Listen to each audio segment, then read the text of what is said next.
Hello mga boss, kape tayo, tara.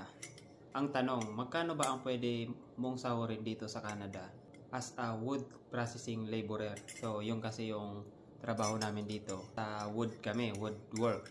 So, kung gano'n ang magiging posisyon mo dito, ang pwede mong sahurin ay aabot ng $800 per week.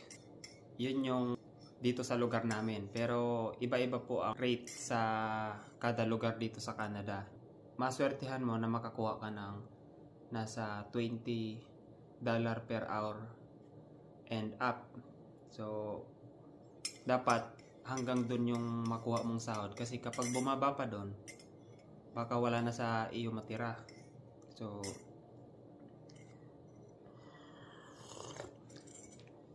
So yun lang. Sana ay nagkaroon ka ng idea. So ikaw na lang mag-convert ng dollar